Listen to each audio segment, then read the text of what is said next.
Silêncio absoluto. Eu ouço um programa no podcast que chama Governo Sombra, que eles perderam o nome lá em Portugal, então virou o programa cujo nome estamos legalmente impedidos de dizer.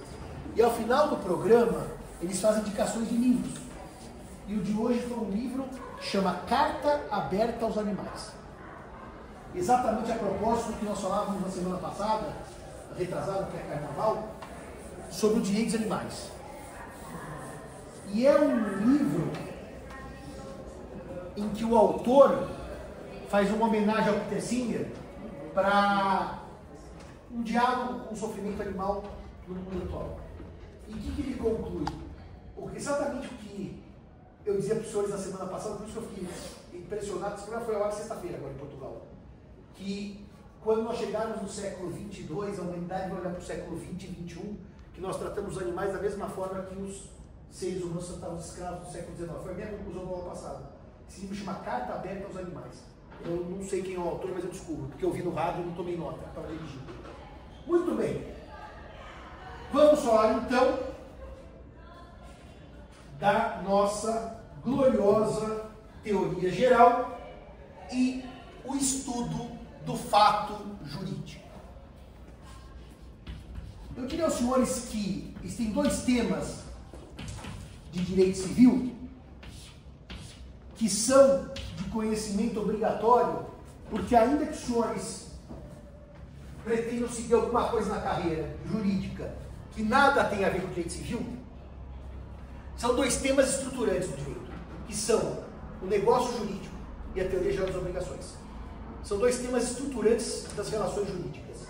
E, portanto, hoje, vamos começar com um deles, o fato jurídico. Qual é o conceito que os senhores têm de fato jurídico? Qual é o conceito que os senhores têm de fato jurídico? O que é um fato jurídico? Como é que eu classifico um fato jurídico? Não, a turma é tão pequena, o senhor não vai me deixar falando sozinho, né? Eu não vou dar aula para 10 alunos e eu só falando por aula, o curso inteiro. Não vai rolar. O que é um fato jurídico? Eu posso classificar uma categoria pelos seus efeitos? Eu posso dizer assim para vocês? O negócio jurídico nulo é o que não se convalida com o decurso do tempo. O anulável se convalida. É válida essa classificação? Não. Por quê? Não, correto. Por quê? Porque permanece a dúvida, como saber qual negócio é nulo? Sim, como saber pelo efeito eu não defini. E há um segundo problema. Pelo efeito eu posso cometer erro, certo? Os senhores já estudaram sucessão testamentária ou não estudaram ainda? Já estudaram. Tem testamento nulo que se convalida com o decurso de 5 anos? Tem. O artigo 865 expressa. 5 anos depois o testamento nulo vira válido. E eu disse que o nulo não se convalida pelo decurso de prazo.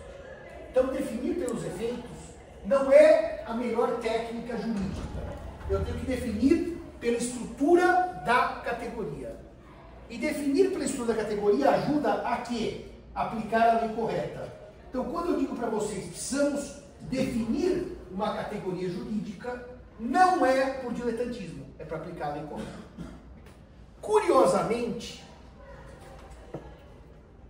o senhor sabe definir fato jurídico? É um fato que se liga com a existência de uma norma, está dentro do mundo do direito. Está dentro do mundo direito. A definição é, se eu lhe perguntar, choveu, é fato jurídico? Não. Choveu, inundou o túnel do Anhangabaú e vários carros foram destruídos. É fato jurídico? Então, senhores, pode falar. Eu não sei se estou certo, mas acho que é qualquer fato que cria, extingue ou modifica. No fundo, o problema de fato jurídico é que a doutrina define pela consequência, que não é a melhor técnica, mas é uma técnica tão usual e tão aceita pelos autores que a gente não conseguiu achar nada melhor. É isso mesmo. É aquele que cria,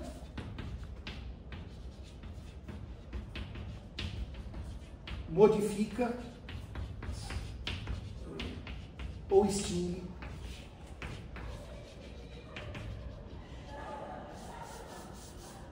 direitos e deveres. Só que aqui, o fato jurídico pode ser natural ou humano. Se for natural, ele é chamado de fato jurídico stricto sensu. E, portanto, aqui na primeira classificação é fato jurídico lato sensu. O fato jurídico natural, ou em sentido estrito, temos, por exemplo, o nascimento. Por exemplo, a morte. Os senhores estão de acordo que nascimento e morte não são atos humanos, né? Todos os seres vivos, não todos os seres vivos, todos os animais nascem e morrem. Não sei se uma planta nasce, pode dizer que uma planta nasce. E, portanto, categorias como aluvião, avulsão, alve abandonado, geram propriedade por fatos naturais, que independem da ação humana. Alguém sabe a diferença entre uma avulsão e uma aluvião? Boa ideia. Avulsão e aluvião são formas originárias de aquisição de propriedade por força das águas. A diferença é que a avulsão é aquela força violenta que arranca um pedaço de terra de alguém e faz unir a propriedade de outra. A aluvião não, senhores, é aquela lenta, que eu vou desgastando a margem do rio e vai juntando terra no vizinho e vai crescendo a propriedade lentamente. A avulsão, ela é violenta, a aluvião, ela é lenta. Aliás, é porque as palavras se chamam a aluvião e a avulsão que nós chamamos a usucapião e não o usucapião. Avulso, alúvio e usucapio do latim. Era uma grande discussão, por que essas duas, alúvio e avulso, vieram como a aluvião e a avulsão, o usucapião veio para o masculino. Então, o correto sempre foi dito que era feminino, mas se vocês olharem alguns dos jurídicos mais antigos, eles dizem assim, as duas formas são aceitas. O código atual optou por a usucapião. Então aqui não há participação humana. O que nos interessam são os atos humanos. E os atos humanos se dividem em lícitos e ilícitos. Qual é a diferença de ato humano lícito para ato humano ilícito? Um é contrário à lei.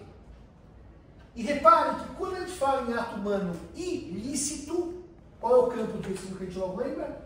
Das ilicitudes, qual é o campo que a gente logo lembra? Responsabilidade civil. No direito penal, claro, que são os ilícitos penais. Então, a gente pensa em responsabilidade civil, que é a parte do projeto que ficou de longe pior de reforma.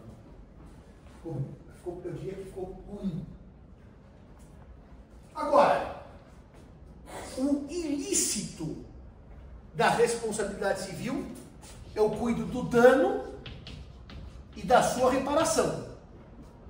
Mas o ilícito civil não se reduz ao dano, certo? Existem outros atos ilícitos que não precisam gerar dano, mas são atingidos porque contrariam a norma. Qual é o exemplo clássico? Que independente de dano, há atos que o direito fulmina porque contrariam a norma.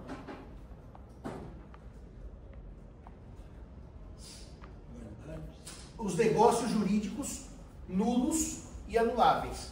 As invalidades são espécies de ilicitude, porque contrariam a norma, certo?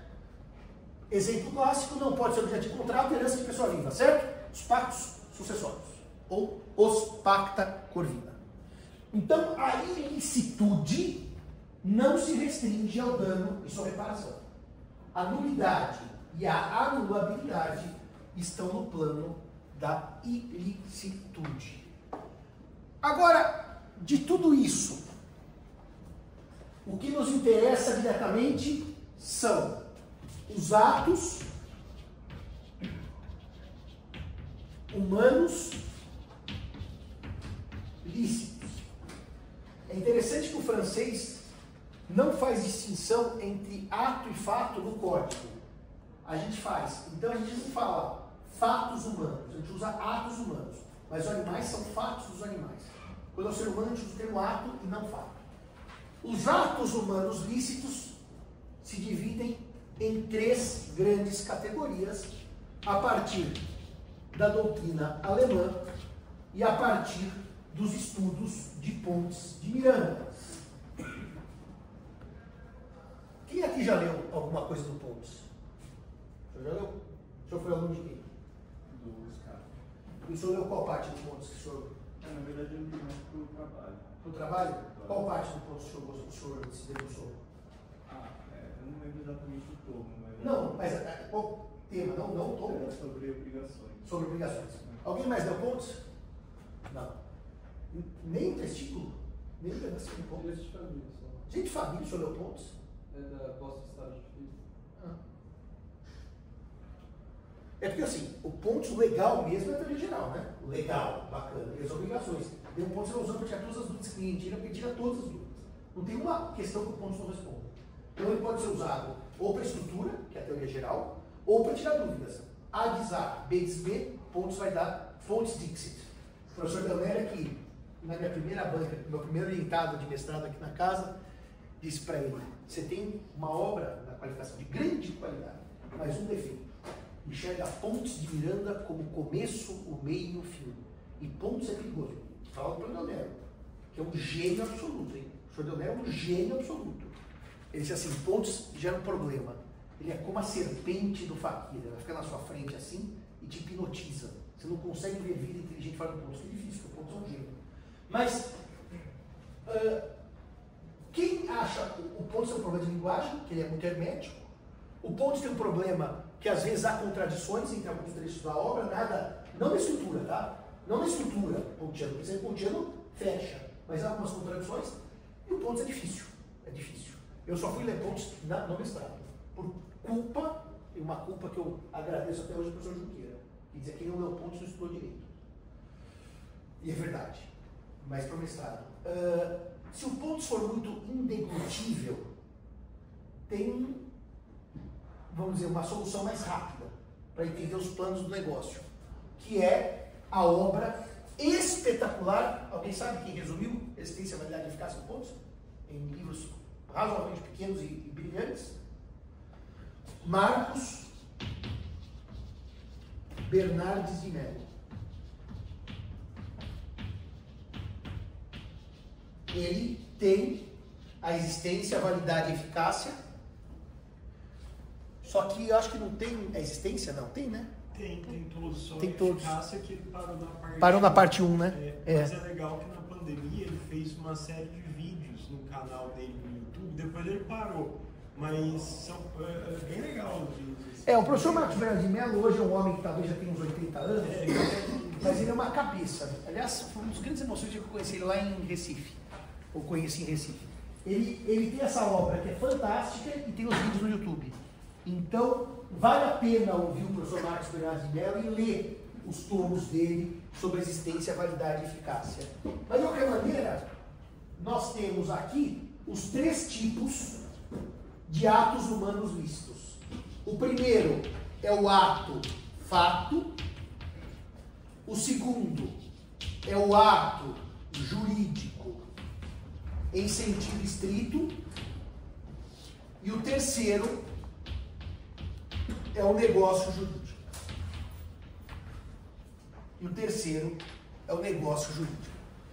Essa classificação pontiana, e é aquela que o professor Marcos Bernardes desenvolve na sua obra, ela dá a categoria estruturante do direito civil. Ela dá a base da teoria. É aquela que ajuda a resolver muita coisa. Eu estava lembrando, eu dei aula no cursinho até 2017, já faz 8 anos que eu parei, mas eu dei aula de 2001 a 2017. E era muito interessante, você dá aula no cursinho, eu lembro que o professor perguntava: isso cai no concurso? Eu dizia: não, mas cai todo o resto. Se você não souber estudar, você não sabe todo o resto. Então, assim, não cai exatamente isso. Agora cai tudo, né? Agora o concurso está ultra sofisticado. São atos humanos lícitos que se distinguem. Alguém aqui sabe me dizer qual é o elemento que está nos 3 em menor ou em maior presença?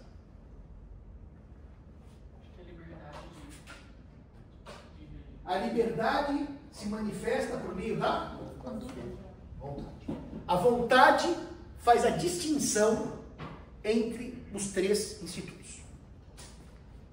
A vontade é irrelevante no ato fato, é relevante, porém desprestigiada no ato jurídico, é irrelevante no ato fato, é relevante desprestigiada no ato jurídico, e relevante e prestigiada nos negócios jurídicos.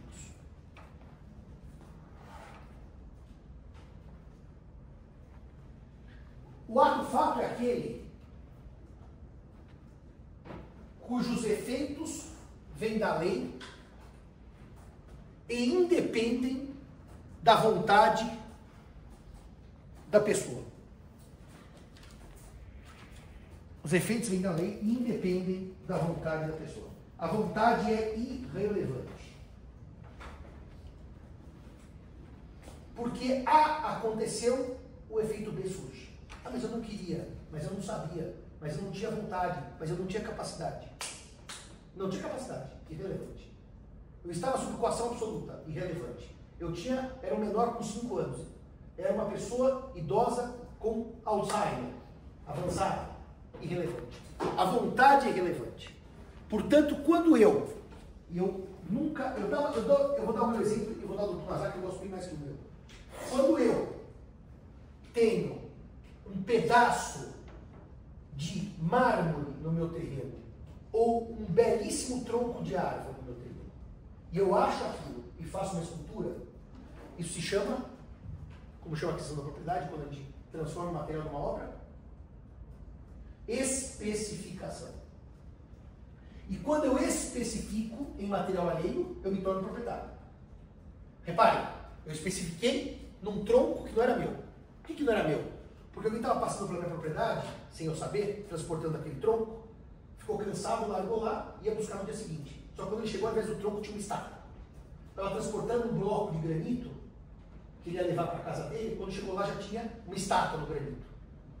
A especificação é um ato fato. Por quê? Eu viro proprietário do material alheio, sem combinar preço, sem combinar doação, sem combinar nada, e simplesmente pago o valor da matéria-prima.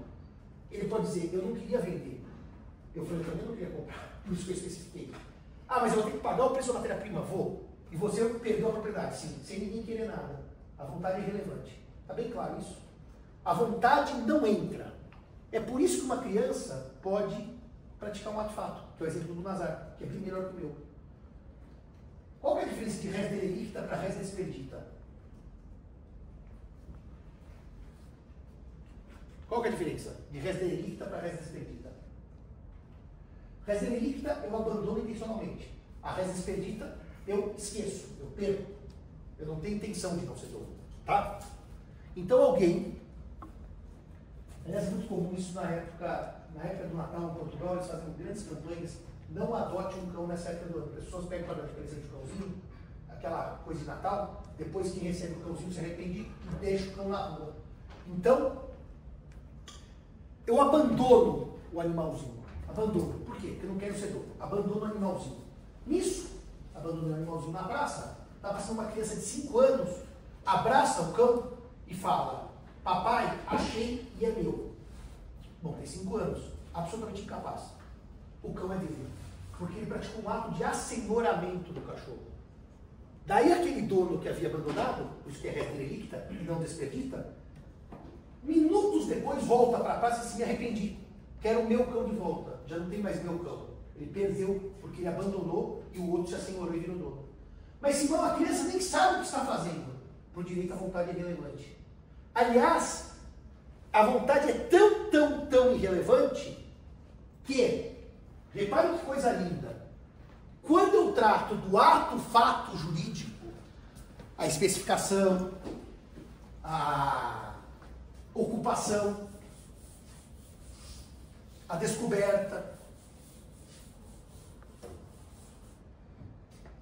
O senhor se lembra há alguns anos que apareceu um caso interessante no aeroporto de Brasília, que alguém foi ao banheiro e deixou dólares, e um faxineiro achou os dólares e restituiu ao proprietário? Quando ele restituiu ao proprietário, a televisão fez uma grande homenagem, que é justíssima, pela honestidade dele.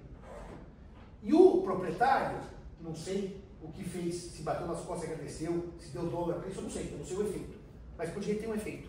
Quando eu devolvo a coisa perdida, aí não é residência líquida, é residência perdida. Qual direito tem aquele que achou sobre a coisa perdida?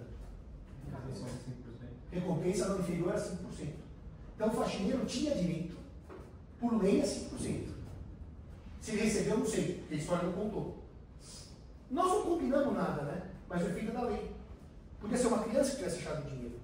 Podia ser uma pessoa com Alzheimer que sequer soubesse o que estava acontecendo. Ele pegou aquele saquinho e chegou e falou assim, achei. Ele pode nem saber qual é o conteúdo. A vontade é irrelevante. Então agora, senhoras e senhores, se a vontade é irrelevante, se a vontade é despicienda, vocês concordam comigo que o ato, o fato, não vai ser nunca nulo ou anulável, certo? Porque nulidade e anulabilidade tem a ver com vontade, certo? Não dá para dizer, é nulo porque a criança não sabia, e nem anulável. Eu pulo o segundo degrau da escada pontiana. Eu vou da existência diretamente para eficácia. E é por isso que nós discutimos, por milênios, uma discussão inglória, ingrata, difícil pra caramba, que é a natureza jurídica da união estável. Porque, reparem o seguinte, esse tema é lindo. 2007, no evento do IBDFAN, lá em Minas Gerais, ou 7 ou 9, acho que foi 7, o professor Paulo Lobo, que é um ponteano absolutamente fiel a Pontes, fez doutorado aqui na faculdade com o professor Glaça nos anos 80, ele deu a palestra inaugural no IBDFAN. Paulo Luiz Neto Long, titular de duas federais, de Alagoas e de Maceió e de Recife, Pernambuco. E ele disse assim, num congresso lotado, qual a natureza jurídica da união estável? Ato, fato, ato ou negócio jurídico? E ele disse, eu defendo que é ato, fato. Quando ele falou isso, eu tomei nota e pensei num problema. E daí eu falei para o Nazar, manda um e-mail para o professor Marcos Bernardes de Mello e vê o que ele acha disso. E o Buna mandou e o professor Marcos Bernardes de Mello respondeu. Não tinha Instagram, tá, naquele tempo, 2007. Hoje eu respondo para o Instagram. E aí, temos um problema. Qual é a idade mínima para se casar no Brasil hoje? 2025. 16. Com autorização dos pais, certo? Já houve um tempo que podia casar antes dos 16? Um tempo bastante recente, aliás. Já? Por qual razão se podia autorizar casamento judicialmente antes dos 16 anos? Já não é mais possível, tá? Isso é lei revogada. 1521, 1517, pode ser qual? Gravidez. E mais no passado ainda, para evitar a imposição de pena criminal. Como a lei penal mudou já em 2005, 2006, caiu a primeira parte do artigo e o Bolsonaro revogou para tirar a segunda parte. Então ninguém mais casa antes dos 16, mesmo em razão de gravidez. Mas antes, 16 anos ou com gravidez antes. Tudo bem? Então, se eu tenho 15 anos, no Brasil eu não me caso mais, mesmo grávida, por causa da revogação do 1517. Eu posso ter uma união estável aos 15 anos? Então vamos mudar para opções. Se alguém tem 15 anos, falsifica o documento e se casa como se 16 tivesse. Falsifica, é rejeitado. E casa aos 16 anos. Qual é o efeito jurídico desse casamento? Ele é inexistente, nulo ou anulável? Está no código. Está escrito no código todas as letras. 1550, inciso 1º do código. O casamento é anulado. Anulado. Nulo não é. Nulo está no 1548. E o nulo teve aquela revogação do inciso das pessoas com deficiência. Hoje o casamento nulo no Brasil é só por uma hipótese. Infração aos impedimentos patrimoniais. Não tem duas. Tinham duas no 1548. Esse casamento é anulável. Porque eu tenho 16, feito. Tenho 15 na verdade, me casei. 16 feito. Então eu tenho 15 anos e começo a viver uma união estável. Como é que eu começo a viver? Viver. Meu marido, minha mulher, não vou no cartório, nada. Se apresentam como casados. Essa união estável é inexistente, nulo ou anulável? E esse é um problema que a doutrina tem problema para resolver esse problema, porque não entende pontos. Eu posso, deixa eu perguntar para o senhor, a sua posse do seu livro é nula ou é anulada? Quer dizer, não pode uma posse é nula, a posse é um fato. Não é isso que o senhor vai responder? A posse não pode ser justa ou injusta, de boa ou de má fé, mas a posse é nula? A posse é anulável? Tem essa resposta. Porque os atos jurídicos que a gente olha pela ótica do fato, o fato existe ou não existe, certo? Você pode dizer se a união estável existe ou não existe, mas entre a união estável é nula, porque os dois se comportam como casados. É por isso que esse debate é muito importante. A união estável nunca vai ser nula. Nunca vai ser nula. Porque a união estável é um fato da vida. Pode ser nulo o contrato de união estável se eu falsificar minha idade e assinar com 15 anos o contrato. O contrato é nulo, o instrumento, a vontade, mas a união estável existe. Bom, então, olha que loucura. Eu não me caso antes dos 16, mas posso união estável aos 15. Ou não posso? Se eu me casar aos 15, o casamento é anulável. Está no Código Civil, 1551. Se eu me unir estavelmente aos 15, a união estável não pode ser anulável. Não existe anulação de união estável. Então eu vou tratar como inexistência de união estável. Por quê? Porque a união estável, sendo um ato fato, ela não passa pelo plano da validade. Vocês entenderam que eu estou falando do contrato de união estável? Estou falando do instituto da união estável. O contrato pode passar, como todos os contratos passam. Mas ninguém precisa ter contrato para ter união estável, seja sabe de qual é sorteado. Daí o professor Marcos Bernardes de Mello disse assim: o casamento é negócio jurídico e a união estável também o é. A gente vai parar aqui e depois a gente volta. Projeto de Código Civil. Tá, tu se vira e fala. Não tá, mas para a união estável é efeito diferente do casamento. Então se não podem se casar com menos de 16 anos, também não pode ter união estável. Temos que separar os institutos. Mas não na validade. Não dizer que a união estável não vale. É que ela não existe. Porque ela é um fato. É um fato. É um fato. E o ato jurídico em sentido estrito? Esse aqui. A vontade está no nascimento, mas a lei dá os efeitos. Por exemplo, eu escolho onde fixar meu domicílio, mas quem dá os efeitos da fixação são os efeitos legais, não da vontade.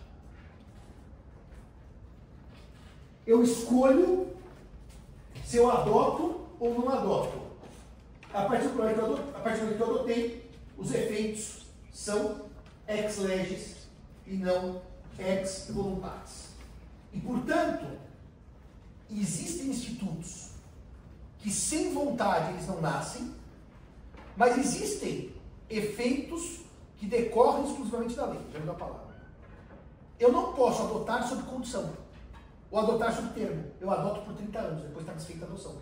Eu não posso adotar sob condição, desde que a criança seja uma criança educada. Elementos como condição, termo e encargo são próprios dos negócios jurídicos. Porque os efeitos dos atos jurídicos são ex lege e não ex voluntatis. Sobre o casamento também é considera. Nós já vamos chegar nele. Nós já vamos chegar nele. Sim. Porque o Marcos Fernandes de Junqueira considera negócio jurídico. Já vou chegar nele. Por isso que eu estou passando pelo ato. Quando eu falo em adoção, eu falo em ato. Quando eu falo em renúncia e aceitação de herança, primeiro grupo de estudos que eu montei em 2008 aqui, de obrigações.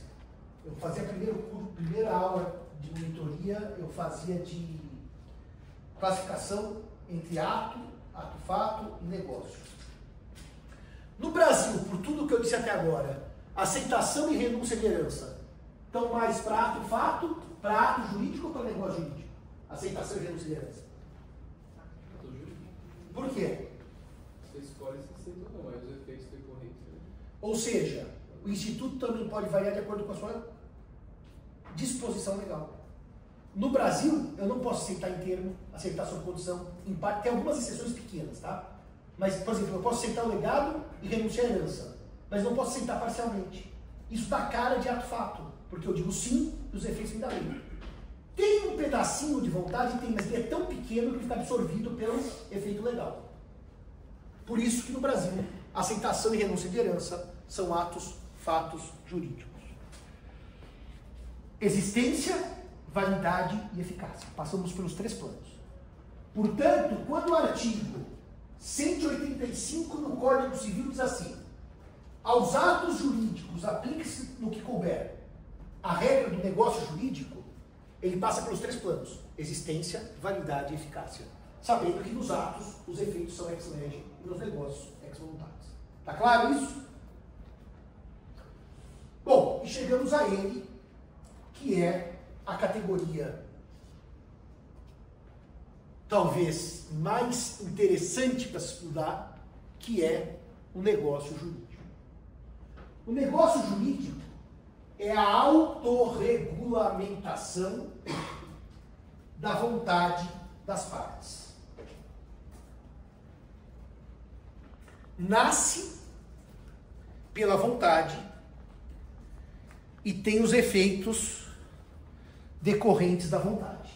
Autorregulamentação. Auto, nomos, regra própria. E, portanto, a vontade está no nascedouro e a vontade está na eficácia. É a celebração da vontade no seu apogeu. Qual foi o período da história que os negócios jurídicos tiveram maior liberdade e, portanto, em que a vontade atingiu o seu ápice? Quando que nós tivemos quase a interferência zero do Estado sobre a vontade? Qual foi a época? Código Napoleão e Revolução Francesa, certo? Foi aí que a vontade teve o seu auge, o seu ápice. Foi aí que nós partimos da ideia: liberdade e igualdade, tira a fraternidade. Os iguais são livres. E se são iguais e livres, contratam. E o que contratam, o juiz não desfaz, porque são iguais e livres. A interferência judicial é mínima. Por exemplo, ilicitude do objeto. Isso nunca o juiz abriu mão, que é a passagem das partes. Mas no resto, combinou, vamos cumprir, porque somos livres e iguais. A égalité e a liberté foram 2 padrões claríssimos que a Revolução Francesa marcou o Código Napoleão. E a fraternidade? Bom, a fraternidade nós vamos ter que discutir na função social do contrato muitos anos depois, porque a fraternidade contratual demorou para aparecer na doutrina. Éramos livres porque iguais, logo o contrato é válido, logo o testamento é válido e não há interferência judicial senão no grau mínimo. O negócio jurídico, portanto, é essa celebração da liberdade por meio da vontade. É a grande festa da vontade, porque somos livres e celebramos negócios jurídicos. Os negócios jurídicos decorrentes, exemplificados pela doutrina, são 2, os grandes, tem outros. Mas os 2 grandes quais são? Exemplos de negócios jurídicos, em que a vontade está no nascimento e na eficácia, nos efeitos. Quais são os 2 grandes? Contrato, perfeito, que até hoje é um grande exemplo de negócio jurídico. E qual é o outro? Mortis causa. Testamento. A doutrina, no século XIX, pôs no mesmo balaio testamento e contrato. A diferença, um é mortis causa e o outro é inter vivos. Um depende de uma única vontade para existir, o outro depende de pelo menos 2 vontades para existir. Portanto, mortis causa, uma vontade, inter vivos, no mínimo 2 vontades. Quando a doutrina, no século XIX, colocou testamento e contrato no mesmo pacote, a solução parecia bastante satisfatória, que são 2 negócios em que a vontade efetivamente está soberana. Eu me lembro ainda, o professor Junqueira morreu em 2009, ainda me lembro do meu tempo de graduação, que eu almoçava com ele, com a professora Tereza, minha orientadora, aqui no Itamaraty. Uma vez por semana a Tereza me convidava para almoçar com o professor Junqueira. Eu me lembro, depois tive aula com o professor Junqueira na pós, mas eu não tive aula com o professor Junqueira na graduação. E eu me lembro de uma conversa, é interessante porque o Junqueira e a Tereza discutiam coisas de alto nível durante o almoço, e eu achava aquilo lindo, aquela conversa. Mas eu lembro que o professor Junqueira disse assim, sabe, Tereza, está na hora de a gente repensar, colocar o testamento e o contrato na mesma categoria de negócio jurídico. Porque eles são tão iguais quanto são diferentes, então talvez merecessem uma categoria distinta, repensar o século XIX. Mas o fato é que a doutrina hoje segue a mesma ideia. Testamento e contrato estão nesse guarda-chuva chamado negócio jurídico. Autonomia na formação, autonomia na eficácia. E a partir dessa ideia de negócio jurídico, nós temos aí que estudar os 3 planos. Mas só ia pedir uma coisa para os senhores aqui, que é uma confusão muito interessante que alguns fazem, queria tirar isso no quinto ano nessa matéria dos senhores, que é a seguinte: o testamento, para existir, precisa da vontade do herdeiro beneficiado ou do legatário beneficiado? Mas se o herdeiro ou legatário renunciar à herança, qual é o efeito do testamento? Ineficácia, inexistência. E por que ineficácia? Porque a existência depende só de uma vontade. Logo, quando eu chamo um negócio jurídico de unilateral, doutor, eu estou dizendo o quê? Que para existir basta uma vontade. É o testamento. É a promessa de recompensa. Esse é um negócio jurídico unilateral. Quando eu digo que o negócio jurídico é bilateral, ele precisa de 2 vontades para existir. Uma só não forma negócio jurídico. Então a doação é negócio jurídico bilateral. Uma só forma negócio jurídico bilateral. Então a doação é o quê? Um negócio jurídico bilateral, certo? Porque não existe sem a concordância de quem? Do donatário. Logo, todos os contratos são negócios jurídicos bilaterais. Não existe contrato de negócio jurídico unilateral. A doação sempre exige aceitação do donatário ou tem hipótese da lei que não exige?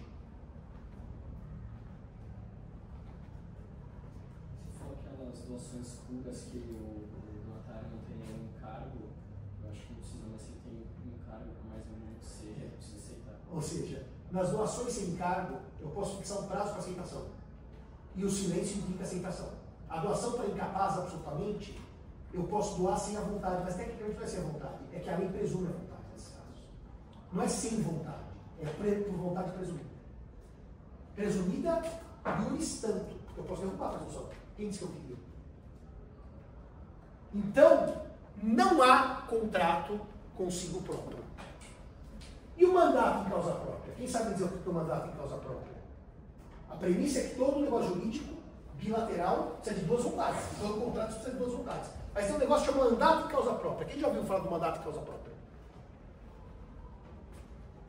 O mandato em causa própria se chama in rem suam. In rem suam. É um contrato em que o mandante outorga poderes ao mandatário, portanto tem 2 partes. Você vai chamar em causa própria, tem 2 partes, não é uma só. Só que ele torna o mandato irrevogável por sua própria vontade. Inclusive é um mandato tão especial, que se o mandato tem uma característica básica. Se morre o mandante ou o mandatário, extingue o mandato. Se o mandante ou o mandatário se torna incapaz, extingue o mandato.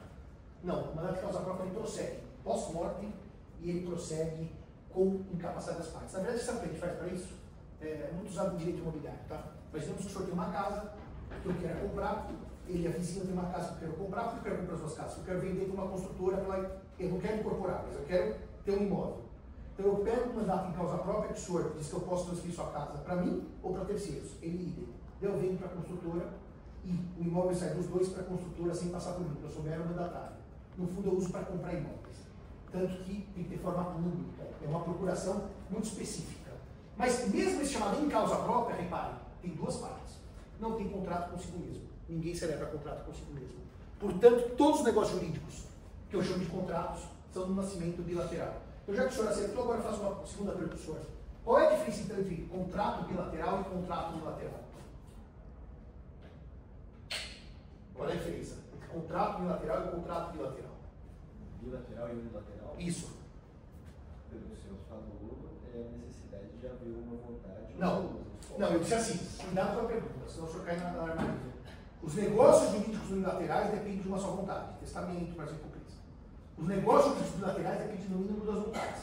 E todos os contratos dependem de duas vontades. Agora, fiz uma outra pergunta para o senhor. Qual é a diferença de contrato bilateral e contrato unilateral? Se no nascimento todo contrato precisa de duas vantagens, onde é que vai estar a bilateralidade ou unilateralidade do contrato? Não é no nascimento, certo? É onde? Na prestação. É isso mesmo. Ou seja, quando os senhores chamam um contrato, por chamarem de contrato, já é um negócio bilateral, tá? Já está implícito. Agora, quando os senhores dizem assim, um contrato é bilateral e o outro é unilateral, é tudo plano de eficácia. Reparem, tem contratos que têm por efeito uma prestação de uma das partes, dizendo, não é uma, sentido de número, prestação de uma das partes. E há contratos que há prestação e contraprestação, certo? Portanto, em qual plano? Em qual plano eu contextualizo os adjetivos contrato uni e contrato bilateral? No plano de eficácia. Não é resistência. Ficou bem claro isso? Não confundam negócio jurídico unilateral com contrato unilateral.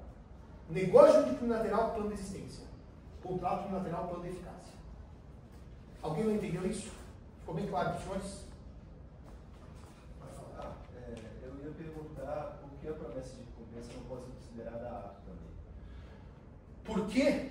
Porque se uma criança de 5 anos prometer que perdeu o cachorro, recompense bem, a promessa é nula. Tenha vontade. A vontade nulifica a promessa. Ou invalida a promessa. Ela não é aquela que está abraçar o cachorro, esculpir, não é nada disso. Promessa de recompensa. Agora olha a coisa interessante, né? Você acha um cachorro perdido. Não deu a promessa de recompensa. Você não deu, você não passou no poste que está lá. A foto do telefone do cachorro. E daí você está andando com o cachorro, procurando o dono, sem ter lido a promessa. Você está procurando o dono. O dono fala, ô, você achou meu cachorro? Você não deu a promessa. Você entrega o cachorro. Você faz jus à recompensa? Faz. Porque a promessa é obrigatória para quem declarou, certo? Não preciso saber eu da promessa. Eu devolvo o cachorro e faço jus à promessa. Mesmo que eu não soubesse que a promessa existia, claro. Só vincula o declarante. Por isso que é negócio jurídico unilateral, tá, a promessa. Mas tem que ter juros. Fechado isso? Bom, se os senhores entenderam a diferença de negócio unilateral e bilateral e a diferença de contrato unilateral e bilateral, eu posso agora prosseguir a nossa conversa tratando dos planos. Não, só antes de eu prosseguir aqui. Proposta e aceitação em matéria contratual. São fato, ato subscrito ou são negócios jurídicos? Propostas e aceitações. Proposta chama solicitação. Aceitação chama oblação. O destinatário é o oblato, por isso que ele aceita. Em qual plano que está isso? Eu acho que se a proposta pode ser maculada por vício de vontade, negócio. Né? Cuidado, o ato também pode. Mas a proposta e a aceitação são exatamente a comemoração da vontade do grau máximo. Portanto, claro que são negócios jurídicos unilaterais. Por que unilaterais? Só depende da vontade de uma das partes. Lembra que eu disse que o testamento é um negócio jurídico unilateral? A promessa de recompensa, a proposta e a aceitação também são negócios jurídicos, só que unilaterais. Só depende da vontade de quem propõe e de quem aceita. Mas são negócios jurídicos, tá? São negócios jurídicos. Dito isto... Professor, Oi. No caso de uma assembleia de sociedade, sei lá, o voto, por exemplo. O voto tem conteúdo decisório. Eu posso dizer que um voto é nulo por coação? Posso. É nulo por dolo? Posso. Tá para negócio, né? Porque, repara, os efeitos são sugeridos e são postos em votação. E você adere a uma vontade. Ou ele seria mais apto porque eu não posso mudar os efeitos. Mas eu estaria mais para negócio, eu vou consultar o Nazar. Eu falo para você semana que vem. Tá? De qualquer maneira, o que surge então? Os problemas de não identificar a existência, validade e eficácia na prática. E por que isso é importante no dia a dia? As pessoas, eu repito, quando eu falo no curso, para que isso serve? Serve para tudo. Eu vou contar para os senhores 3 ou 4 casos e depois vou dar teoria para vocês. O primeiro caso que eu me deparei, e que é um dos casos mais famosos sobre existência, validade e eficácia, que é um dos casos mais legais de se discutir com os alunos, e se alguém já ouviu aqui, eu queria ouvir, se alguém, algum professor comentou com os senhores, é o famoso caso do desembargador José Osório de Azevedo Júnior, que hoje está aposentado há muitos anos, sobre a matrícula sem assinatura do tabelião. Já ouviu falar desse caso? O sujeito foi ao cartório, comprou um imóvel, o sujeito foi ao cartório, vendeu o imóvel, o comprador assinou a escritura, o vendedor assinou a escritura, o preço foi pago, o tabelião esqueceu de assinar a escritura. Esqueceu. O tabelião esqueceu de assinar a escritura. Essa escritura saiu do traslado, foi ao registro de imóveis, registrou a transferência de propriedade, portanto ela produziu os efeitos jurídicos, transferiu a propriedade do vendedor para o comprador, preço pago. Um dia um juiz, em correição ao cartório, descobre no livro esse vício. Aquela escritura não tinha assinatura do tabelião. Ele vai, oficia o registro de imóveis dizendo que a escritura é inexistente, por ausência de assinatura do tabelião. E o que ele faz quando ele oficia como inexistente? Derruba aquela matrícula e todas as seguintes. Porque o inexistente não produz efeito jurídico, certo? E, portanto, ele retirou do mundo jurídico a venda e compra e todos os atos posteriores. Que a escritura tinha um problema, tinha, né? Tabelião tem que assinar a escritura, isso eu não preciso dizer aos senhores. Mas será que o juiz acertou ou errou ao dizer que a escritura era inexistente? Segundo caso, eu era aluno de pós-graduação, doutorado, fazia a matéria do Gavião e do Nestor, e do professor Vilaça, e eu estava lá num seminário que uma colega de doutorado estava dando. E essa colega falou a seguinte premissa: a compra e venda a contento, também chamada de ad gustum, ela é nula se a declaração daquele que adquire o comprador não for gostei. Se fala não gostei, a compra e venda é nula. A compra e venda é nula. A compra e venda é nula. A compra e venda é nula. E eu fiquei o seminário inteiro ouvindo aquilo que a compra e venda de gosto era nula quando não houvesse a declaração de gosto do comprador. Verdade ou mentira? Qual é o efeito do comprador na venda de gosto dizer não gostei? Não existe a compra e venda. Qual que é a terceira história que eu conto para os senhores? Não, é ineficácia da compra e venda. Não é existir. Qual é a terceira história que eu conto para os senhores? Vamos ficar com essas duas que eu esqueci a terceira história que eu conto para os senhores. Muito bem.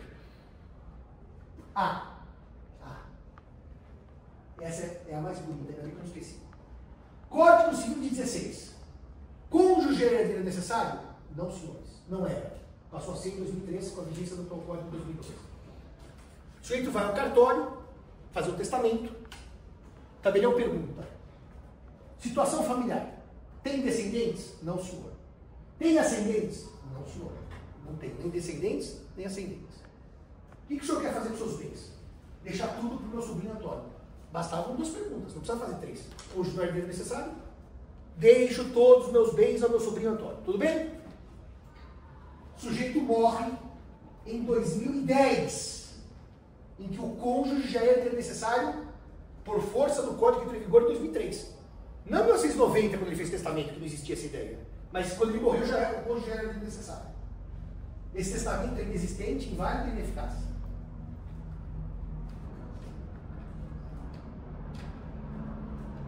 O sujeito faz um testamento dizendo assim: aponho sobre os bens da legítima a cláusula de incomunicabilidade.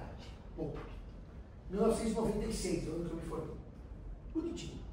Cláusula de incomunicabilidade. Só isso. Morre em 2003. O código exige 1848. Motivação da cláusula. A cláusula, quando foi feita em 96, não precisava ser motivada, o Código de Defesa exigia. Mas morreu com a motivação exigida pelo 1948. A cláusula é inexistente, inválida e ineficaz. É isso, é isso. Tem umas formas fáceis de descobrir, tá? Por exemplo, se vocês tiverem o Código Civil aberto aí e lerem na venda a contento, a resposta é fácil.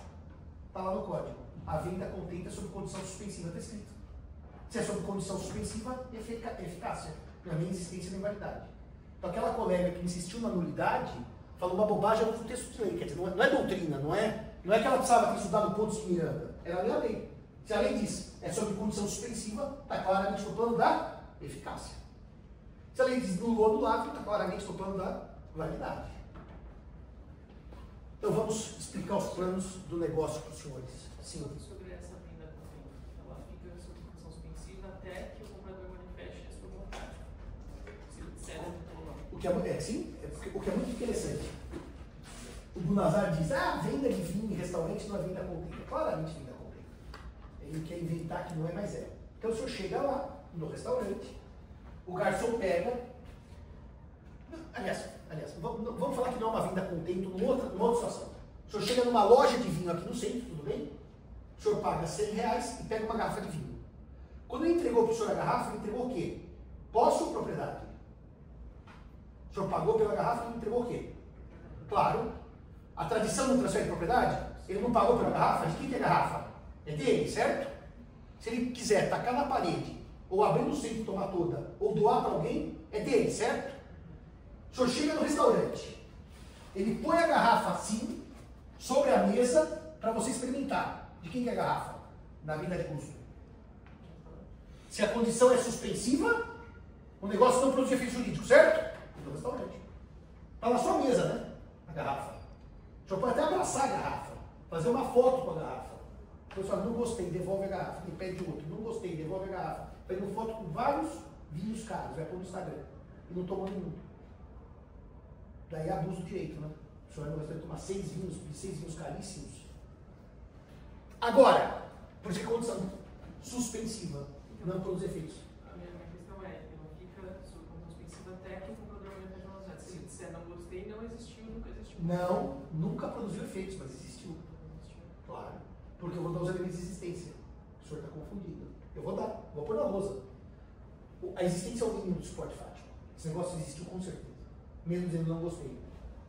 Porque ele tomou até, né? Algum efeito prático que ele gerou. Bom, então vamos lá.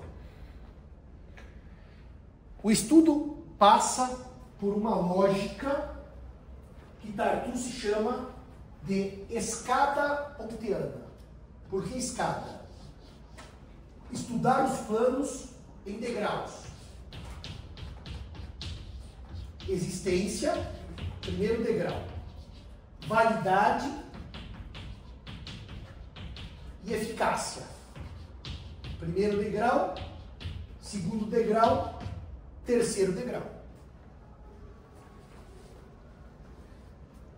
E por que a metáfora da escada que Tartucci criou me parece bastante útil? É interessantíssimo isso.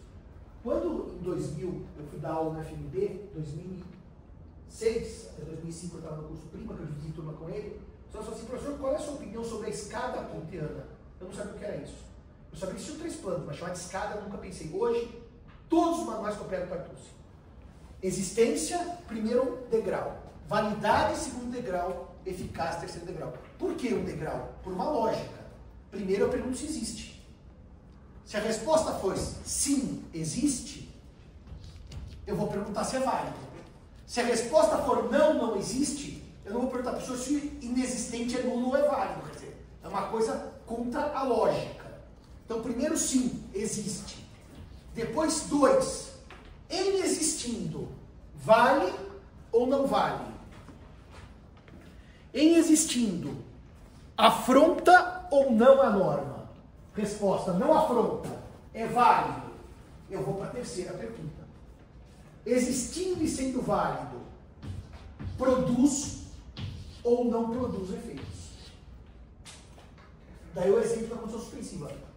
dar-te-ei um carro se nesse ano de 25 tal time for campeão do futebol brasileiro. Tem que esperar ganhar aquele time para dar o carro.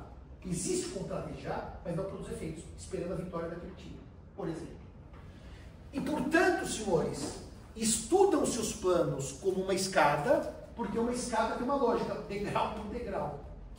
Agora, a grande pergunta é possível que algo exista, que algo não seja válido e mesmo assim produza efeitos? Essa é a tese do Bunazar de doutorado. Aliás, que é uma tese que hoje é jurisprudência no STJ, no TJ, no Brasil inteiro. Mas para a gente ficar numa coisa bem simples, existe um instituto que todo mundo conhece nas aulas, que ele existe, ele não é válido, mas por força de lei ele produz efeitos. Que é o casamento putativo.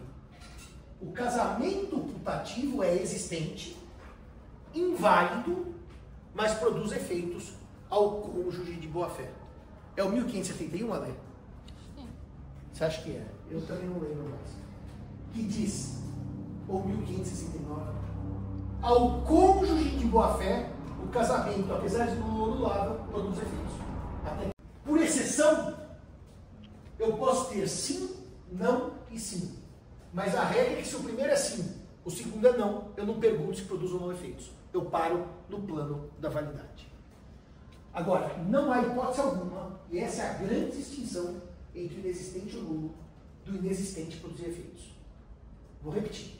Vocês podem admitir, e Bunazar admite na tese, que o nulo produza efeitos.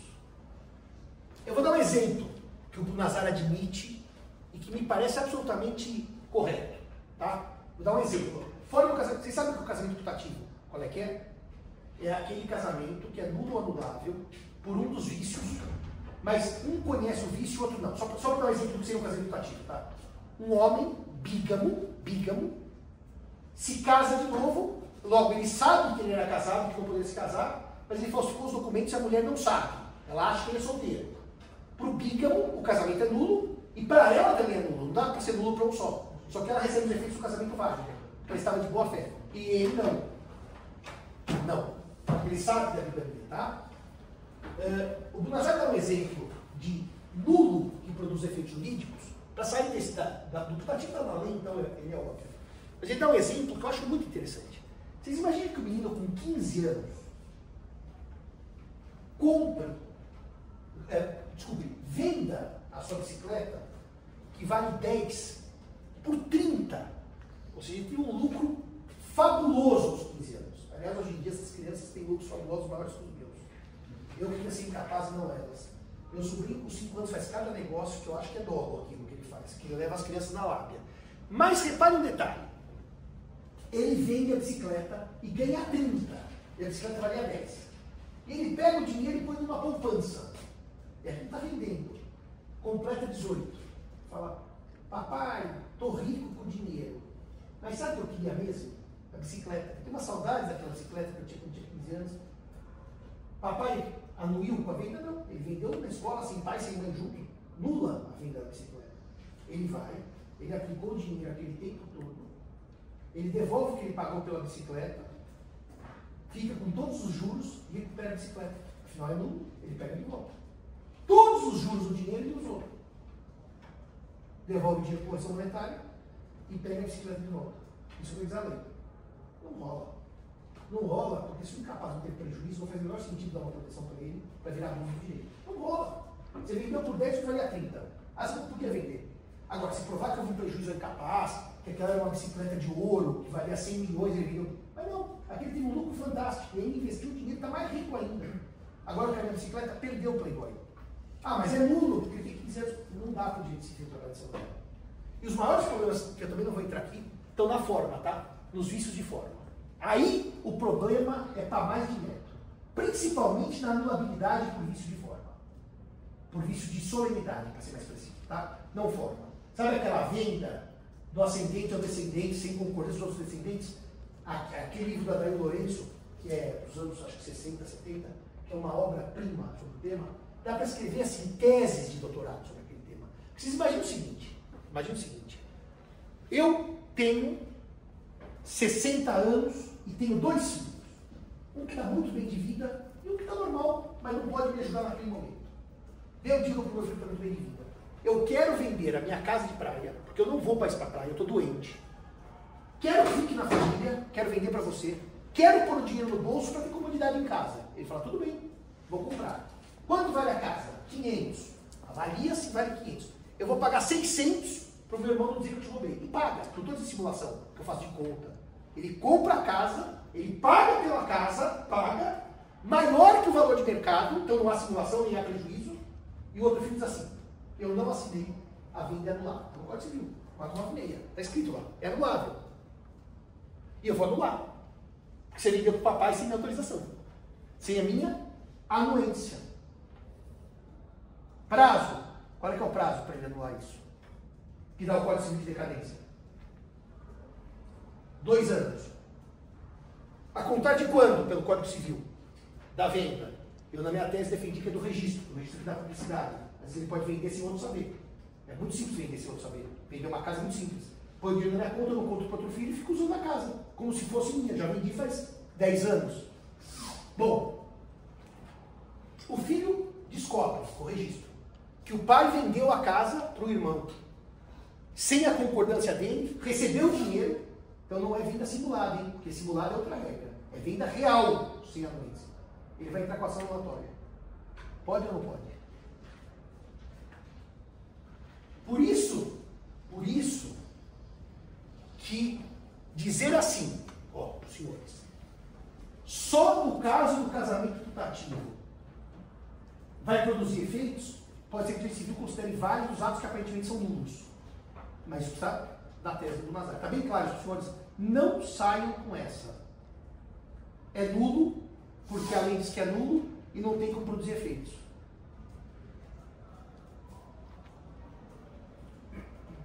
O Código 16, como chamava aquele negócio? Ah, sim. Aquele negócio. No artigo, vocês não sabem nem que é o negócio que eu vou falar, que vocês não sabem como chamar. No artigo 8º, tinha o chamado, a chamada, que é um termo totalmente errado usado hoje em dia, restitutio in integro. A restitutio in integro é um instituto que os negócios jurídicos praticados por incapazes, mesmo sendo válidos, poderiam ser desfeitos se feitos em prejuízo do incapaz. Vou dar um exemplo simples. O pai, representando o filho, vende o carro do filho que vale 10 por 3, mas representando. Eu não vou alegar lesão, porque lesão é um tipo de coisa. O juiz quer dizer, não valeu o negócio válido porque prejudicou o incapaz. Ou seja, não produziu efeitos. Ele atacava no plano de eficácia, não na validade. Porque o pai assinou pelo filho.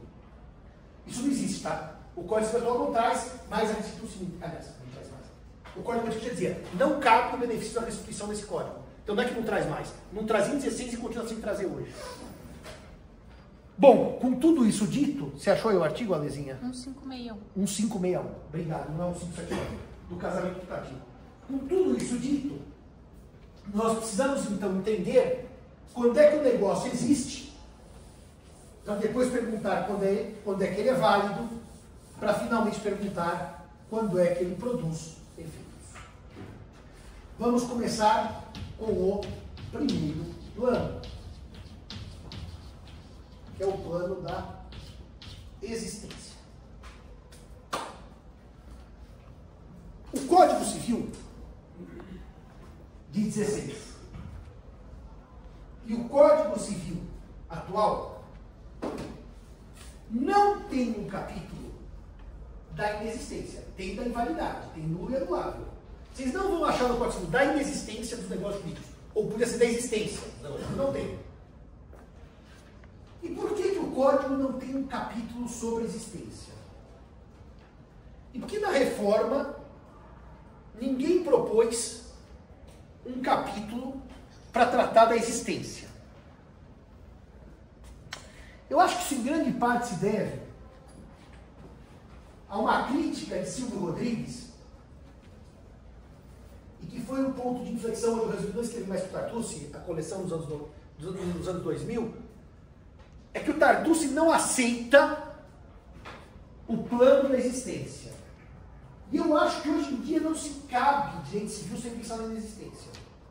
Porque apesar de o código não trazer um plano de existência, a doutrina desenvolveu tão bem o plano de existência que ele está no dia a dia, sendo discutido, debatido, julgado e aplicado. Então, Silvio Rodrigues tinha horror ao plano da existência. Mas por que Silvio Rodrigues tinha horror ao plano da existência?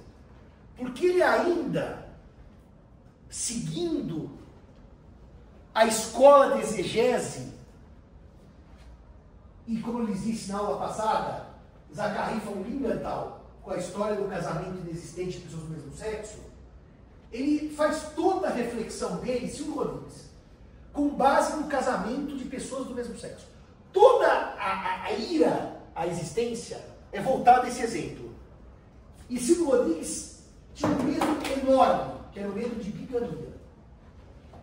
Então, como tudo isso é voltado para partir da premissa que Zachary von Lingenthal estava certo e que o casamento de pessoas do mesmo sexo é inexistente, toda a destruição do plano de existência é para destruir essa questão. Não é?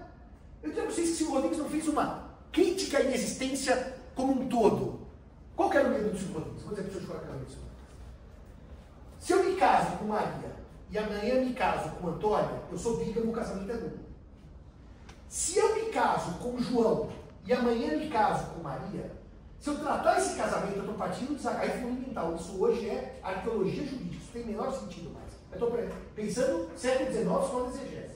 Não é hoje, não é agora. Vocês estão dizendo, Simão está louco. Não, senão vai parecer que nem o meu professor, que dava aula sobre adoção simples, adoção plena, com a adoção simples revogada no Código Civil já faz 5 anos e continuava repetindo aquelas coisas. Então não é que eu não sei de casamento de pessoas do sexo. Mas vamos para Zachary. Casamento de pessoas do sexo inexistente. Vamos para Silvio Rodrigues, 1990. Casamento de pessoas do sexo inexistente. Se João se casa com Maria e depois João se casa com Antônia, atenção aqui. O casamento é nulo com Antônia porque ele já era casado com Maria. Se João se casa com José e depois se casa com Maria, e eu tratar esse casamento como inexistente a partir da Zachary von Lingenthal, vocês concordam que ele tem 2 casamentos? Porque se esse inexistente, eu não preciso declarar a inexistência para casar de novo. Na verdade, eu não estou casando de novo, estou casando uma única vez com Maria. Então ele achava que abria a porta para relações plurais. Porque eu repito, para um homem casar com 2 mulheres, o segundo era nulo porque o primeiro era válido. Se um homem casa com um homem é inexistente, e ele vai casar com uma mulher depois, ele tem um casamento único com a mulher, porque o outro não existiu. E se uma vez quer dizer que esse casamento aqui existia e era nulo, para eu poder ter bigamia, senão permitiria que por meio de casamentos homoafetivos, isso é um raciocínio de Zachary, eu tivesse casamentos existentes, eu poderia me casar com um homem e com uma mulher. Ou se eu fosse mulher, primeiro com uma mulher, depois com um homem, porque o primeiro não existia. Foi por isso que ele fez toda a crítica. Ele dizia, a teoria da inexistência é perigosa, porque permite bigamia. Permite bigamia porque eu posso casar com alguém do mesmo sexo, que não é um não casamento, e depois casar com alguém de outro sexo, e daí é o casamento. Eu vou ser bígamo. E daí ele diz assim, ademais, a distinção é inútil, porque para eu declarar a invalidade, ou a inexistência, eu vou precisar de uma ação judicial. Se eu não precisar de uma ação judicial, eu já declaro a invalidade logo, para que ficar declarando a inexistência? É perigoso e inútil. Eram esses os adjetivos que ele usava, mas, repito, sempre muito voltado para o casamento homoafetivo de pessoas do mesmo sexo, à luz da escola da exegese, e de Zachary von Lingenthal, que tem aquela passagemzinha desse tamanho nessa obra, que é o que mudou o direito de família brasileiro, porque mudou o direito de família europeu, e mudou todas as famílias humanas germânicas, quando ele diz assim, não, o casamento de pessoas do mesmo sexo não é nulo, é inexistente. Zachary escreveu isso por duas vezes. Ele é pioneiro da escola da exegese. Bom, dito isso tudo, para dizer o que para os senhores? Vamos falar de existência, porque apesar de o código não acolhê-lo expressamente, o plano é amplamente aceito na doutrina e na jurisprudência. Vamos usar a linguagem junkeriana. Elementos de existência são aqueles que compõem o mínimo do suporte fático. Ah, sabe que eu não respondi para o senhor me perguntou? E que eu pulei? Se o casamento é ato ou é negócio jurídico. Eu não respondi isso para o senhor. O casamento é um problema. Porque ele tem uma parte claramente ato, que é quero me casar, e os efeitos vêm da lei. E uma parte que é negócio. Quero me casar, mas quero escolher o regime de bens. Que pode ser um dos tipificados em lei, ou um regime misto. Isso leva a um problema na doutrina. Por quê?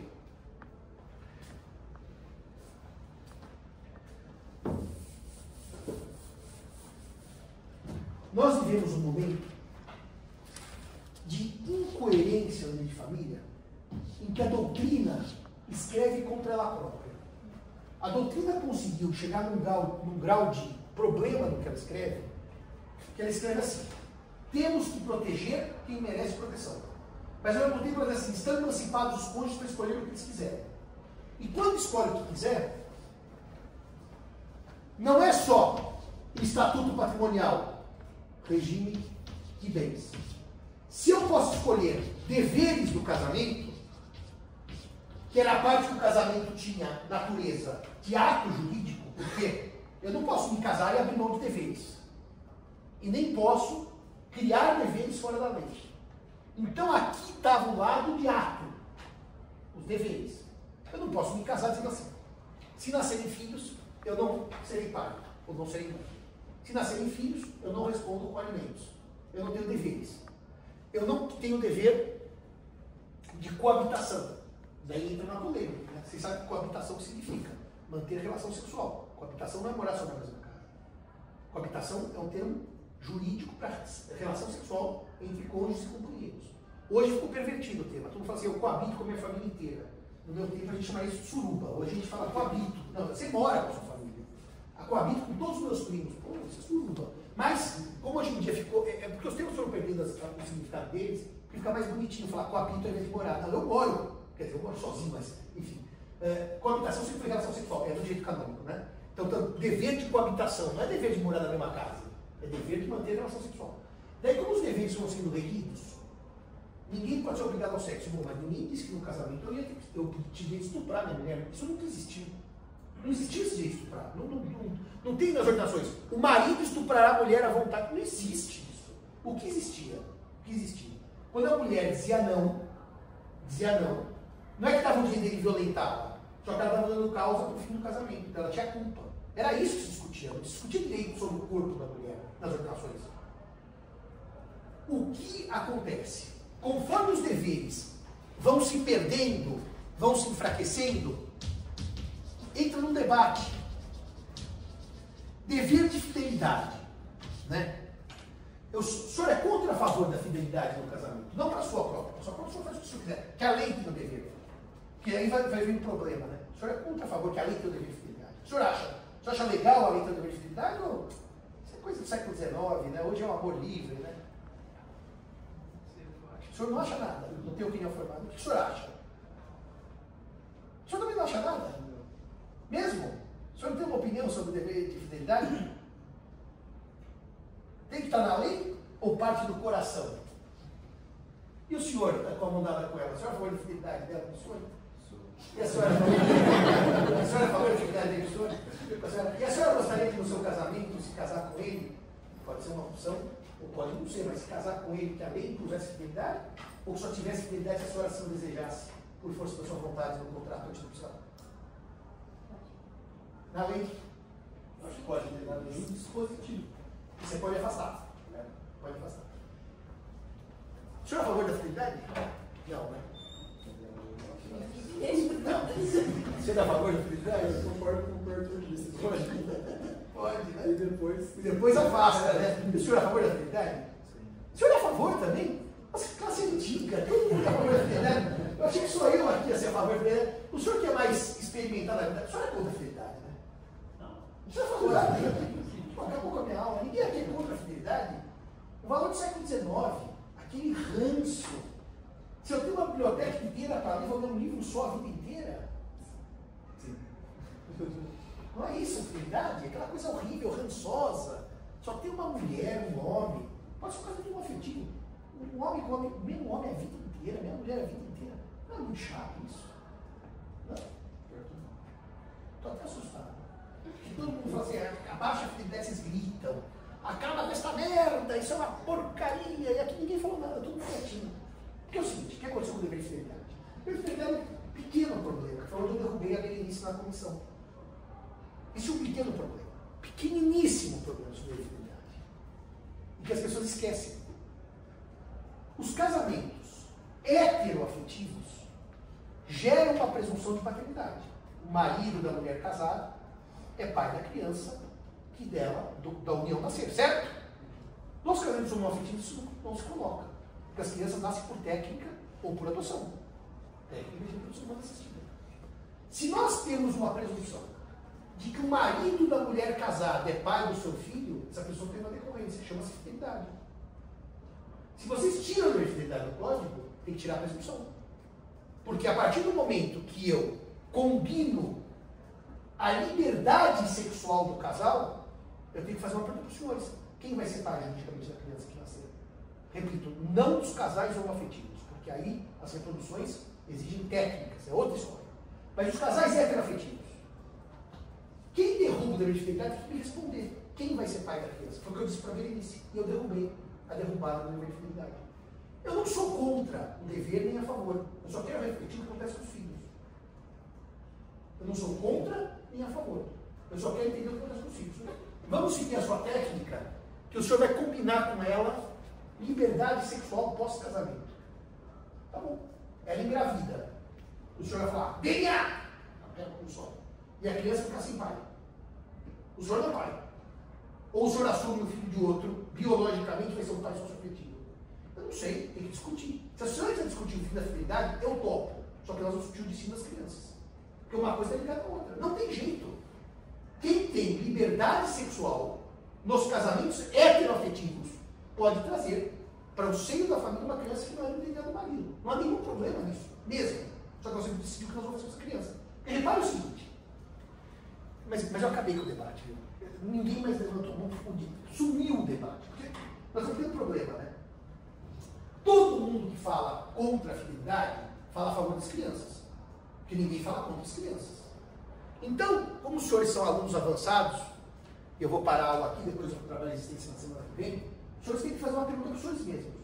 Qual é o destino que os senhores querem para essas crianças, filhas de casais do amor livre?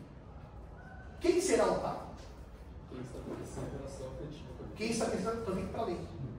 Nos casais que dispensam a fidelidade, do doutor com a doutora, o pai será ele. Sem DNA. Senão, sabe o que vai acontecer? Nos casais livres, reparem, eu faço DNA, certo? Eu não estabeleci relação afetiva ainda. Olha que coisa interessante. Olha que coisa interessante. O cliente de família, ele é cheio de meandros, as pessoas só pensam assim, fidelidade é um horror, eu quero sair transando, mas é ótimo. Eu adoro transar, acho ótimo todo transe. Só para saber que vai ser pai da criança só. Porque daí ele diz assim, ó, tá grávida. O senhor falou, quem estabelecer relação afetiva? Eu não vou estabelecer relação afetiva, ele estabelecer meu. Daí faz o DNA. Quando nasce, pensa no primeiro dia, não é dele. Fala, agora leva pro pai.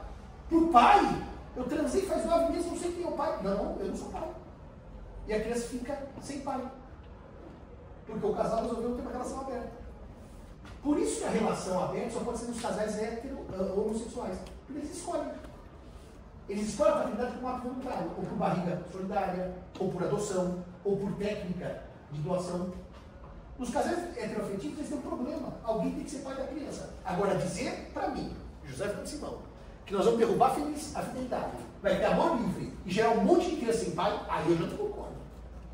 Porque paternidade implica responsabilidades. Então é pouco bom na festa.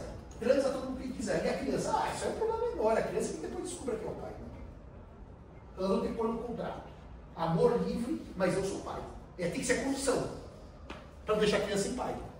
Porque se for amor livre e prevalecer o DNA, a criança vai ficar sem pai. Até que o DNA surja. Até que alguém descubra. E se a mulher manter a relação sexual, isso aqui não é nenhum problema, porque eu sou lá moralista. Com mais de um homem, ela pode ter um problema até para identificar o pai daquela criança. O que para mim, repito, a moralidade sexual vale 0. Não tem nenhum problema. A gente transa com quem quiser mesmo. Eu sou super liberal. Eu só tenho um problema. A criança não tem como ficar sem pai. Isso não abre mão. Eu não abro mão. E daí parece que a comissão entendeu isso e que a Maria Berenice ficou sozinha e perderam derrubar a fidelidade do código. Tinha sido tirada a fidelidade. Eu voltei no trabalho lá, eu voltei com esse tema. Eu voltei porque o Bunazar optou por um caminho, doutor, que eu não gosto. E não gosto, não concordo. Mas isso é uma questão moral. Desculpe, moral, eu não tenho nada a ver com isso, cada um faz o que quiser. É uma questão jurídica. As crianças não podem ficar sem pai. E eu sou o último para ser moralista. Então, para mim, cada um faz o que quiser. Mas com criança tem que ter responsabilidade. Porque no dia seguinte ele vai no João Mendes, entra com uma ação, o DNA diz que não é dele. E nenhum juiz vai mandar ele ser pai, porque não criou o afeto ainda. A criança está sem pai. E aí a mãe, olha como a Teresa é machista. quebra a fidelidade. Vai fazer o quê? A senhora ficou mãe, né? E ele não é pai. É um horror a tese da quebra da fidelidade. Para as crianças. Não como ideia, como moral. Cada um faz o que quer. Mas você sabe qual é o maior problema? Jogando na trave e vou acabar. É que hoje em dia todo mundo quer casar e fazer de conta que não está casado. Você já reparou isso? Eu quero estar casado, mas não quero fidelidade. Eu quero estar casado, mas quero ter separação de bens. Eu quero estar casado, mas não quero morar junto. Eu quero estar casado, até falo, né? Eu não sei se as pessoas querem estar casadas. Eu acho que o casamento é um esporte nacional, né? Mas os efeitos eles querem solteirice. Por exemplo, eu sou casado, quero doar bem a minha amante. Eu falo, não pode, está na lei. Por que eu não posso? Porque não pode, a lei proíbe. Ah, não acredito que o casamento até isso me proíbe? Sim, proíbe. Então não casa. Ninguém obriga. Quer dizer, eu acho que não há mais casamento sob coação no Brasil. Tipo, o pai engravidou casa, pôr a arma na cabeça. Fala. O dever de fidelidade hoje tem alguma outra aplicação não ser essa? Tem um problema nele que é o seguinte: antigamente quem traía pagava dano moral. Hoje em dia é muito difícil gerar dano moral pela simples traição. O que tem dado dano moral é quando a mulher engravida de outra e não conta ao marido, ele cria acreditando que é seu filho. Aí tem dado dano moral, mas por ter sido enganado. Não pelo fato da moral cristã que ela traiu, não é isso, não. É pelo fato de ele ter sido enganado por ela. São os únicos casos que têm dado fidelização. Esse dever é estritamente relacionado à existência de filhos. Agora, Muito. sem filhos não tem. Também tem um outro caso. Se há traição com humilhação. Mas como eu digo, sempre o problema não é trair, é humilhar. É do tipo levar a outra na festa, e daí, ué, cadê sua mulher? Ah, deixei aquela, usa aqueles termos pejorativos em casa, estou com essa gostosa. Aí dá. É humilhação pública. Mas não é da traição em si. Como nos tempos dos anos 90, que a gente punha, contei na outra sala, o detetive, para entrar no quarto do motel e filmar o casal transando com a amante, né? O marido, e punha o VHS na sala de audiência para o juiz assistir. O marido transando com o outro. Isso não existe mais. Nem o juiz vai deixar só por. Hoje o VHS é o pendrive da relação sexual no motel. Isso não acabou. Os anos 90 eram raiz, esse ano, agora é tudo Nutella. Ninguém vai deixar isso mesmo. Era raiz. A gente ia no motel e fazia tocar na porta do motel. Falava pro detetive, é esse! E o detetive já tinha um quarto preparado, filmava, dava o VHS e ia passar o audiência. Você não assistia aquilo que ele estava fazendo às 14 horas da reunião, né? Onde o senhor estava às 14 horas? Reunião do banco. Vamos ver o banco aqui, ó. Punha lá, VHS. O senhor chegou a assistir filme VHS? O senhor chegou a assistir? O senhor está vendo? Fala, doutor. Professor, qual seria o problema, então, de derrubar o dever de fidelidade e simplesmente colocar um artigo dispositivo no código que falasse que existe essa presunção? Porque ninguém tem coragem. Quando todo mundo mexe no dever, todo mundo concorda. Não vai mexer com o filho, ninguém tem coragem. Porque o Congresso não aprova. É simples assim. Todo mundo tem coragem assim. Vamos acabar com a fidelidade. Qual que é a contrapartida dos filhos? Ninguém concorda. E daí você não acha. É fácil derrubar, mas não é fácil arrumar. Por quê? Porque no fundo, ele sobra a classe, o direito civil tem uma baixa mutabilidade histórica. Ele não caminha aos pulos, como o galgo, aquele cachorro. Ele caminha em passos curtos, como o Spitz, por exemplo, caminha curta. Então ele vai precisando de uma caminhada longa para reformar o direito civil. E a ideia de acabar com esse dever é que a gente não acha nada melhor para os filhos, não é para o casal. Mas então, por exemplo, se o casal tem um acordo interno de que eles podem ficar com outras pessoas, para o direito isso seria uma violação? Sim, senhora. Sim, senhora. Violação do mesmo jeito. Norma da ordem pública, você não pode transigir. Se eu tiver um acordo com minha mulher ou com meu marido, que eu tenho um amante ou uma amante, eu posso doar patrimônio. Nós combinamos. Se eu arrumar outro mais legal que você, eu continuo com você e estou. Tem combinados que não valem. Esse não vale. Abrir uma dever de fidelidade não vale. Daí, a turma da casuística, que é muito pobre no debate, mas então quer dizer que se a mulher ou o marido não puderem ter filhos, o dever é menos relevante. Se a gente for pensar no caso a caso, pode ser. Só que se a gente olhar a grande maioria dos casais que têm filhos, é um problema. Se ter filhos, ou se a opção por filhos fosse tão irrelevante que a humanidade não tivesse filhos, derruba o dever. Aqueles 2 ou 3 que surgirem, a gente resolve o caso concreto, mas é o contrário, né? As pessoas têm filhos. Ter filho não é uma opção ilógica, é da lógica das famílias terem filhos. Agora, sabe o que é mais grave disso? que se a gente fosse para o radicalismo, que era o DNA geral, devia tirar a posição de paternidade do Código Civil atual. O filho da mulher casada não é filho do seu marido. Não é filho. E vamos todos para o DNA. Todos. Nasce, tem que fazer DNA do homem e da mulher. Isso ia dar um problema. Que foi um problema que a geneticista Maya Nazatsi aconteceu nos Estados Unidos. Quando começou o projeto Genoma. Isso é um problema. Você já sabe qual foi o problema? Está no jornal, hein? 25% das mulheres não concordaram em participar do projeto Genoma. Nos Estados Unidos. Está no jornal, tá? Não sou eu que estou dizendo. Que eu repito, eu aqui não tenho nada de machismo, nada de nada. Isso é fato da vida. E daí eu vou dizer para a senhora, quando nascer seu filho, tem que fazer o DNA. E daí ele vai olhar e falar assim, melhor não, eu vou ser pai logo, eu vou deixar isso para trás. Ou acontece o problema Abdelmacir. Agora vocês viram de novo numa clínica americana, que houve uma troca de material genético, um casal que tem pele branca, a moça gerou um neném de pele negra, sendo que o material genético dele do marido não era compatível. Houve ou um erro ou um dolo no uso da manipulação do material genético. Essa criança é menos filha, que tem pele negra. Porque, repare um detalhe aqui. Se nós formos seguir a tirania do DNA, a senhora conhece bem Star Wars. A senhora conhece bem o Luke Skywalker. O Luke morava em Tatooine. E era criado pelo tio, pela tia. A Ana superou e o tio chamava como mesmo? Tio Owen. E a Ana superou. E estava feliz lá, tomando leite azul, cuidando dos bichos lá dele, até que aparece aquele robozinho e fala: Help me, Obi-Wan, you are my only hope. E ele leva para o Obi-Wan. E daí ele vai cair na aventura da vida dele. E um dia ele está num lugar, doutor, horrível, chamado Bespin. E ele está agarrado. E o Darth Vader fala: Luke, ele não fala essa frase. Essa frase que o professor de ele não faz essa frase. Mas eu gosto que a frase histórica é mais bonita do que a frase real. Como aquela, Play It Again, que o Sam também não fala. Play It Again. Ela não fala isso pro Sam, mas todo mundo fala, então a gente tem que falar. Luke, I am your father. E o Luke olha para o Darth Vader e fala: você é meu pai, se joga para se suicidar. Ele prefere a morte do Darth Vader como pai. Né? Tá na gravação pública. Então, sim, vamos fazer o DNA. Eu estava só para gravar, só para dizer que o Luke não queria ter o Darth Vader como pai.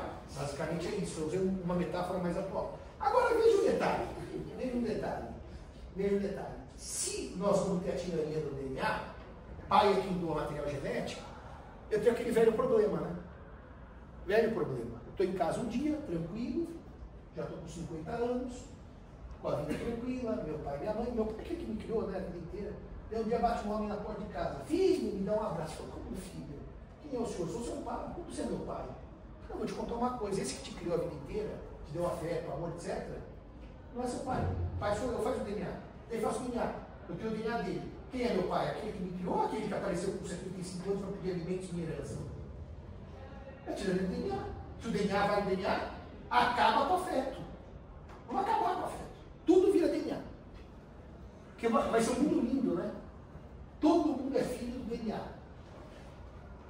Só que o DNA tem aquele problema, né? Eu posso descobrir tardiamente que eu não sou filho de tal pessoa. Daí vai dar aquela confusão, vai ter o Luke, vai ter o homem de 70 anos que é a primeira, é isso. Por isso que o mundo do DNA é um mundo triste. O DNA tinha uma utilidade só. Aliás, curiosamente, tudo que nasce com utilidade e é pervertido a utilidade, ela fica triste. Sabe qual é a utilidade do DNA? A senhora não advogou certamente no LH. Eu advoguei nos anos 80 e anos 90, quando eu me formei. O LH tinha um problema. Ele dava, é pai, às vezes ele dava não é pai, às vezes ele dava inconclusivo. E o inconclusivo tinha que fazer outras provas para tentar buscar aquela paternidade, que era inconclusivo, o LH. E a pessoa não tinha pai na certidão, era zero. Então ela ficava sem pai, porque não tinha exame para provar que era pai. Então você sabe que o STF derrubou a coisa julgada. Né? Nesses casos do LH, que a criança perdia porque não tinha prova, pôde repropor ação contra o mesmo pai, contra a coisa julgada por causa do DNA, para ter direito de fazer uma prova mais robusta da paternidade. Derrubaram a coisa julgada do STF. Então, o DNA servia para isso, para dar pai a quem não tinha. O DNA, hoje, serve para todas as barbaridades de família. Bom, eu vou dar uma sobre isso mais pra frente. Mas, por exemplo, o caso do homem que opta por ser pai e depois desiste. Mas eu vou dar aula mais para frente sobre os casos. Mas eu não sei nem porque eu falei isso tudo de DNA, e nem sei mais qual é o nosso tema, mas para ver o seguinte para os senhores. Os deveres do casamento, se forem tidos como norma programática, eu posso transformar o casamento em negócio jurídico. Quanto menos força eu der para os deveres, quanto mais disposição eu admitir para os deveres do casamento, quanto mais renúncia eu posso ter. Por exemplo, e aqui eu vou acabar porque esse tema dá para falar 12 horas. Cláusula de dureza. Quanto mais tempo fica casado, mais ganha de regime de bens. Quanto menos tempo, menos ganha. Essa que eles chamam de Sunset Clause, não, né? Acho que é essa, né? Acho que é Sunset Clause, é. Isso é um absurdo. Porque na verdade você está fazendo a culpa e obrigando alguém em felicidade para ganhar patrimônio. Isso é cláusula penal disfarçada. Sabe que meus colegas dizem, tudo bem. Então vou responder ao senhor. Quanto mais o senhor flexibilizar os deveres do casamento, dizendo que eles são dispositivos, mais ele sai de ato para cair em negócio. E para responder de vez para o senhor. O professor Junqueira diz que é negócio, e Marcos Bernardes de Mello diz que é negócio jurídico. Está respondido essa pergunta, depois de 1 hora de resposta.